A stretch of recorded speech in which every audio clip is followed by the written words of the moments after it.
When you take a look at web performance optimization as this big, monolithic area of web development, it's possible to break it down into two distinct smaller subcategories: loading performance and rendering performance.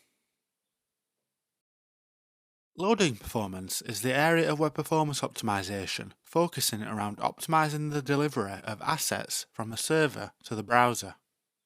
It's concerned with questions like: are file sizes low enough? Does the browser receive critical assets first? Do we only load what we need to load? Is JavaScript execution unnecessarily blocking render? Basically, how fast the website loads. This area of web performance is what's mainly being covered in this course, hence the Building Faster Websites title. Rendering performance focuses on optimizing how the browser uses the downloaded assets to render the website and handle any subsequent interactions. It's concerned with questions like: how complex are CSS style calculations? Is JavaScript causing unnecessary reflows? Are my event listeners making the page choppy? Basically, how well does it run?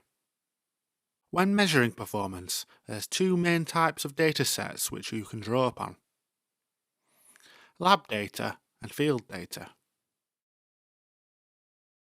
Lab data is performance data captured using synthetic testing, which is when you measure a website within a controlled, simulated environment, where you have complete control over the device type, network conditions, and any other settings. Any web performance measurement tool, such as Google Lighthouse or Web Page Test, which we'll cover shortly, fall under this category. The main advantages of lab data are: it can capture huge data sets and diagnostics from the full end-to-end loading process, which gives us valuable insight into the user experience. It can begin to capture data whilst the website is still in development, allowing you to identify and fix problems early. You can run the same synthetic tests on your competitors, allowing you to make fair performance comparisons. As the website grows and develops, you can benchmark against the previous versions to make sure performance doesn't regress. On the flip side, here are some disadvantages of lab data. Lab data is essentially a collection of performance snapshots rather than the complete picture. This means if you don't purposefully test, you may miss the impact of code changes or other events which affect performance. Additionally, because lab data doesn't monitor real users, we are unable to cross-reference it directly against other data points, which limits our ability to detect patterns linking web performance to user actions or outcomes. For example, showing definitively that users experiencing poor web performance are less likely to convert. Field data refers to performance data which is collected from real-life users visiting a website out there on the World Wide Web. It's also commonly referred to as real user monitoring, or RUM for short. Google Analytics is an example of a service which collects this kind of data.